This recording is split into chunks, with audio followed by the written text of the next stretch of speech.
Hi everyone, welcome to X and Y Learning Class 7. So, നമ്മൾ ഇന്ന് discuss ചെയ്യുന്നത് friction എന്ന ടേമിനെ പറ്റിയാണ്. നമ്മളെല്ലാവരും കേട്ടിട്ടുണ്ടാവും അല്ലേ, ഫ്രിക്ഷൻ എന്നുള്ളൊരു ടേം. സോ നമ്മളിപ്പോൾ ഒരു ഐസ് സ്കേറ്റ് ചെയ്യാമെന്ന് വിചാരിക്കുക. അപ്പോൾ നമ്മൾ പറയാം അവിടെ ഫ്രിക്ഷൻ വളരെ കുറവാണ്, അല്ലെങ്കിൽ നമ്മളെന്താ ഭയങ്കര റഫായിട്ടുള്ളൊരു സർഫസിലൂടെ പോകുക. അപ്പോൾ നമ്മൾ പറയും എന്താണ്, ഭയങ്കര ഫ്രിക്ഷൻ ആണെന്ന് പറയാം അല്ലേ. സോ എന്താണ് ഈ ഫ്രിക്ഷൻ, അല്ലെങ്കിൽ എന്തൊക്കെ ടൈപ്പ് ഓഫ് ഫ്രിക്ഷൻ ഉണ്ട്, അതുപോലെ തന്നെ നമ്മൾക്ക് ഈ ഫ്രിക്ഷൻ കൊണ്ട് എന്താണ് യൂസസ് എന്നുള്ള കാര്യങ്ങളൊക്കെ നമുക്ക് ഈ വീഡിയോയിലൂടെ നോക്കാം. സോ നമുക്ക് സ്റ്റാർട്ട് ചെയ്യാം. What is friction? So friction എന്ന് പറഞ്ഞാൽ friction is the resistance that one surface or object encounters when moving over another. അതായത് രണ്ട് സർഫസുകൾ എടുക്കുക. ഇപ്പം ഞാൻ എന്ത് ചെയ്യണം, എൻ്റെ രണ്ട് കൈ എടുക്കുകയാണ്, എന്നിട്ട് ഞാൻ എന്ത് ചെയ്തു, ഒരു കൈയുടെ മേലെ മറ്റേ കൈ വെച്ചിട്ട് ഞാനിങ്ങനെ മൂവ് ചെയ്തു. സോ എനിക്കൊരു ചെറിയൊരു തടസ്സം അല്ലെങ്കിൽ ഒരു റെസിസ്റ്റൻസ് ഫീൽ ചെയ്യും അല്ലേ. ആ റെസിസ്റ്റൻസിനെയാണ് നമ്മൾ എന്ത് പറയുക, ഫ്രിക്ഷൻ എന്ന് പറയുക. ഇപ്പം നമ്മളിവിടെ നോക്കിയാൽ നമുക്കൊരു പ്ലാറ്റ്ഫോമിൻ്റെ മേലെ നമുക്ക് എന്തുണ്ട്, ഒരു ബോക്സ് വെച്ചിട്ടുണ്ട്.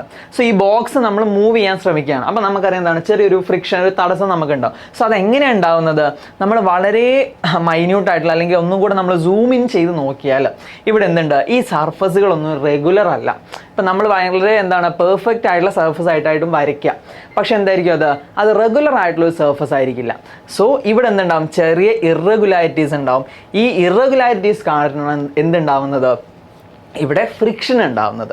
സോ നമ്മുടെ ഡയറക്ഷൻ ഓഫ് മോഷൻ, നമ്മൾ അങ്ങോട്ടാണ് മൂവ് ചെയ്യുന്നതെങ്കിൽ ഓപ്പോസിറ്റ് ഡയറക്ഷനിൽ ഫ്രിക്ഷൻ ഉണ്ടാവും. ഇനി നമ്മൾ ഇങ്ങോട്ടാണ് മൂവ് ചെയ്യുന്നെങ്കിലോ ഓപ്പോസിറ്റ് ഡയറക്ഷനിൽ. നമ്മളെ മോഷനെ ഓപ്പോസ് ചെയ്തുകൊണ്ടാണ് ആരുണ്ടാവുക, നമ്മുടെ ഫ്രിക്ഷൻ ഉണ്ടാവുക.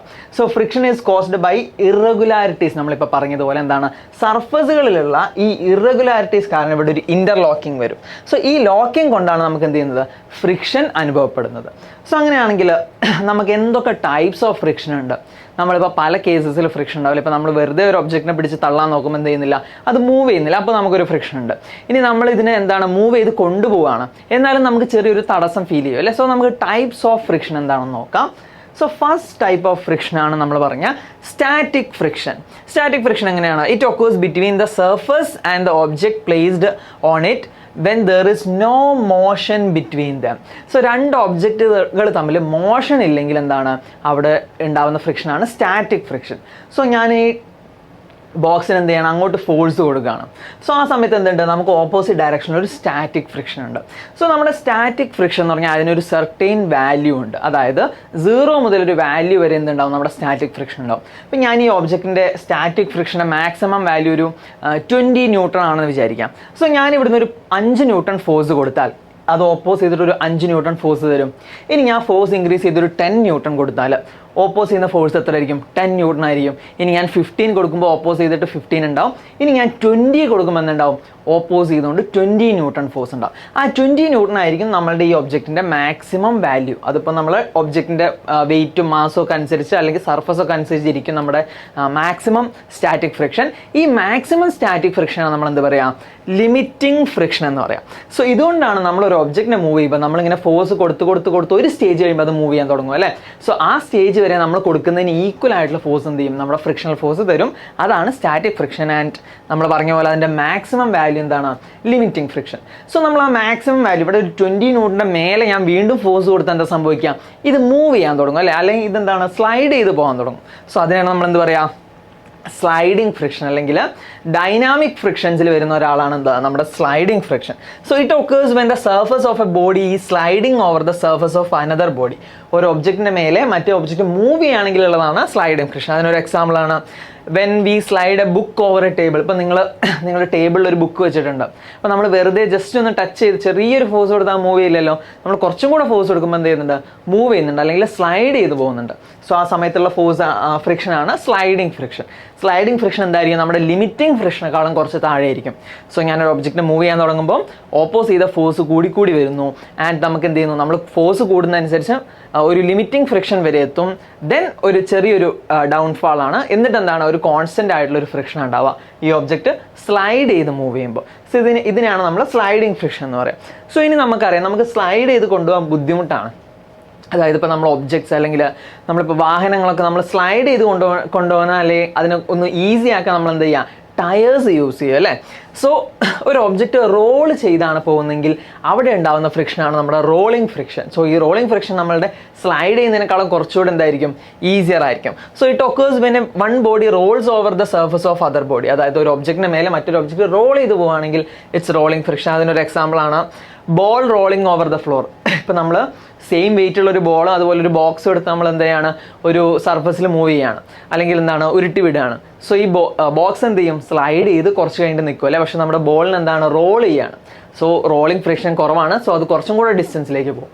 സോ നമ്മളിവിടെ ചിത്രത്തിൽ കാണുന്ന പോലെ നമ്മളിവിടെ ഫോഴ്സ് കൊടുത്താൽ there is A rolling friction. പക്ഷേ ഇത് എന്ത് ചെയ്യാണ്, റോൾ ചെയ്താണ് റോളിംഗ് മോഷൻ ആണുള്ളത്. സോ റോളിംഗ് ഫ്രിക്ഷൻ എന്തായിരിക്കും, നമ്മുടെ സ്ലൈഡിങ്ങിനെക്കാളും കുറച്ചും കൂടെ ഈസിയർ ആയിരിക്കും. സോ നമ്മളിപ്പം ഫ്രിക്ഷനെ പറ്റി പഠിച്ചു. നമുക്കറിയാം ഫ്രിക്ഷൻ എന്ന് പറഞ്ഞാൽ ഒരു തടസ്സമാണ്, റെസിസ്റ്റൻസ് ആണെന്ന്. പക്ഷേ നമ്മളെപ്പോഴും പറയും ഫ്രിക്ഷൻ ഒരു നെസസറി ഈവിൾ ആണെന്ന് പറയും. അതായത് നമുക്ക് യൂസ്ഫുൾ ആണ്, അതുപോലെ നമുക്ക് എന്തുണ്ട്, പ്രശ്നങ്ങളുണ്ട് ഫ്രിക്ഷൻ കൊണ്ട്. സോ നമ്മൾ എന്തിനാണ് അത് യൂസ് ചെയ്യുന്നത്, അല്ലെങ്കിൽ എന്തുകൊണ്ടാണ് നമ്മളുടെ increased friction or decreased friction കൊണ്ട് നമുക്കുള്ള യൂസസ് എന്ന് നമുക്ക് നോക്കാം. സോ നമ്മൾ ഫ്രിക്ഷൻ ഇൻക്രീസ് ചെയ്യുന്ന കേസുകൾ ഏതൊക്കെയാണ്? ഇപ്പം നമ്മളുടെ ടയറുകളിൽ, നമ്മുടെ വാഹനങ്ങളിലുള്ള ടയറുകളിൽ നിങ്ങൾ ഇങ്ങനത്തെ പാറ്റേൺസ് ഒക്കെ കണ്ടിട്ടുണ്ടാവും. ഈ പാറ്റേൺസ് ഒക്കെ എന്തിനാണ്, നമ്മൾ ഗ്രൗണ്ട് അല്ലെങ്കിൽ റോഡുമായിട്ട് ഒരു ഗ്രിപ്പ് കിട്ടാൻ വേണ്ടിയിട്ടാണ്. ഇപ്പം നമ്മൾ റോഡിൽ മുഴുവൻ ഓയിലാണെങ്കിൽ നമുക്ക് കാറോ അല്ലെങ്കിൽ സൈക്കിളോ അല്ലെങ്കിൽ ബൈക്കോ ഓടിക്കാൻ കഴിയില്ല അല്ലേ. സോ നമുക്കൊരു സെർട്ടൈൻ ഫ്രിക്ഷൻ വേണം. അപ്പോൾ ഫ്രിക്ഷൻ എന്താണ്, ഒരു നെസസറി ആണ് അവിടെ അല്ലേ, ഒരു നെസസിറ്റിയാണ്. സോ നമ്മൾ ടയേഴ്സിൽ ഇങ്ങനെയുള്ള പാറ്റേൺസിലൊക്കെ ഷേപ്സിലൊക്കെ നമ്മൾ ടയർ ഉണ്ടാക്കുന്നത് ഗ്രൗണ്ടുമായിട്ട് എന്തുണ്ടാവാനാണ്, ഒരു ഗ്രിപ്പ് അല്ലെങ്കിൽ ഒരു ഫ്രിക്ഷൻ കിട്ടാൻ വേണ്ടിയിട്ടാണ്. അതുപോലെ തന്നെ നമ്മളിങ്ങനെ സ്പൈക്ഡ് ആയിട്ടുള്ള ഷൂസ് ഒക്കെ കണ്ടിട്ടുണ്ടാവും അല്ലേ. ഹൈക്കിങ്ങിന് പോകുന്നവർ അല്ലെങ്കിൽ സ്കേറ്റ് ചെയ്യുന്നവരൊക്കെ എന്താണ്, ഇങ്ങനെ ഷാർപ്പ് എഡ്ജുള്ള അല്ലെങ്കിൽ എന്താണ് ഗ്രിപ്പ് കിട്ടുന്ന അല്ലെങ്കിൽ ഫ്രിക്ഷൻ കൂടുതൽ കിട്ടുന്ന ടൈപ്സ് ഓഫ് ഷൂസ് യൂസ് ചെയ്യുന്നുണ്ട്. ഇപ്പോൾ നമ്മുടെ ഫുട്ബോൾ കളിക്കുന്നവരെന്താണ് സ്പൈക്സ് ഒക്കെ യൂസ് ചെയ്യില്ല, അതിലൊക്കെ എന്തുണ്ട് കുറച്ചും കൂടെ ഗ്രിപ്പ് കിട്ടും അല്ലെങ്കിൽ കുറച്ചുകൂടെ ഹോൾഡ് കിട്ടുന്ന ടൈപ്പ് ഓഫ് ഷൂസ്. സോ നമുക്ക് ഫ്രിക്ഷൻ ചില കേസസിൽ എന്ത് വേണം, കൂടുതൽ ഫ്രിക്ഷൻ നമുക്ക് വേണം. ഇനി നമുക്ക് ഫ്രിക്ഷൻ കുറയ്ക്കേണ്ട കേസുകൾ നമുക്ക് നോക്കാം. So decreasing friction. സോ ഇവിടെ നമ്മൾ ചിത്രത്തിൽ തന്നിട്ട് പോലെ എന്താണ്, ഒരു ക്യാരം ബോർഡ് നമ്മൾ ക്യാരംസ് കളിക്കുകയാണ്. സോ ആ സമയത്ത് നമ്മൾ എന്ത് ചെയ്യും, നമ്മളൊരു പൗഡർ ഇടും അല്ലേ. എന്തിനാണ്, നമ്മുടെ ഈ സ്ട്രൈക്കർ അല്ലെങ്കിൽ ഈ കോയിൻസ് ഒക്കെ സ്മൂത്ത് ആയിട്ട് മൂവ് ചെയ്യാൻ വേണ്ടിയിട്ട്. സോ നമുക്ക് അവിടെ എന്താണ്, ഫ്രിക്ഷൻ കുറയ്ക്കുകയാണ് വേണ്ടത്. സോ ചില കേസസിൽ നമുക്ക് എന്താണ്, ഫ്രിക്ഷൻ കൂടുതൽ വേണം, ചില കേസസിൽ നമുക്ക് എന്താണ്, ഫ്രിക്ഷൻ കുറവാണ് വേണ്ടത്. സിമിലർലി നമ്മളെ ട്രോളി ബാഗ്സിലൊക്കെ നമ്മൾ എന്താണ് യൂസ് ചെയ്യുന്നത്, നമുക്ക് കുറേ ടയേഴ്സ് ഉണ്ടാവും അല്ലെ, ചെറിയ ടൈനി ടയേഴ്സ് ഉണ്ടാവും. അതുകൊണ്ടാണ് റോൾ ചെയ്ത് പോകുമ്പോൾ നമുക്ക് ഈസിലി അതിനെ മൂവ് ചെയ്ത് കൊണ്ടുപോകാം.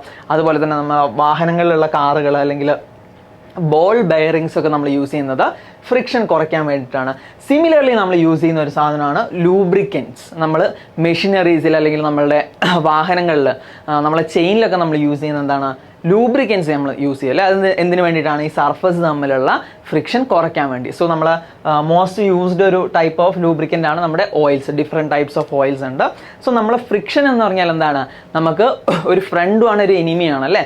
സോ ചില കേസസിൽ നമുക്ക് യൂസ്ഫുൾ ആണ്, ചില കേസിൽ എന്താണ് നമുക്ക് ബുദ്ധിമുട്ടാണ്.